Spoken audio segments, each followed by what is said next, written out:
Good morning, Philippines, and this is the news update. Another typhoon barreling towards the northern and southern Mindanao. A number of areas along the likely path of Ulysses are taking precautionary measures. Nimshalaan Mohado? Due to Typhoon Ulysses, Malacanang has ordered the suspension of government work and classes in Zamboanga, Cagayan Valley, Cordillera, Calabarzon, Mimaropa, Bicol, and Metro Manila. The suspension is effective until tomorrow, December 15, 2020. Ulysses is yet another setback for thousands of families recovering from Typhoon Rolly. The agricultural sector is affected by Typhoon Ulysses. The residents of Cagayan Valley are asking for help for their daily necessities.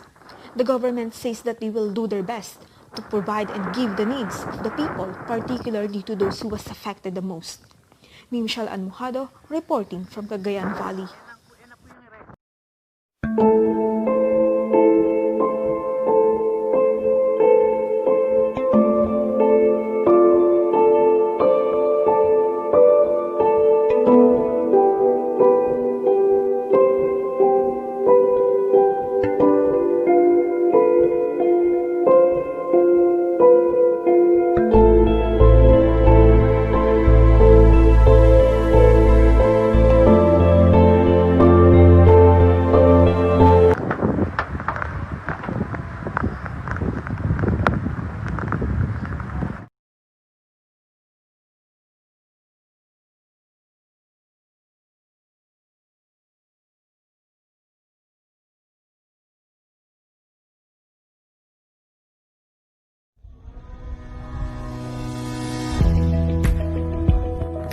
Trees are very important to us as a human who live in this world. It provides the needs of people such as food and oxygen. The trees are gifts from God that we need to take care.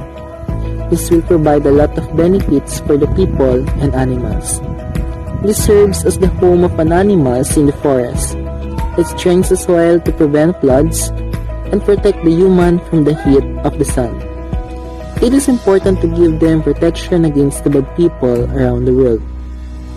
Without these trees, human can't breathe, human can't live, and human will die.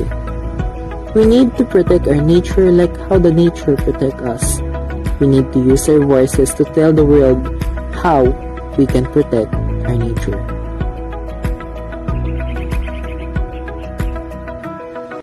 Our planet Is our home.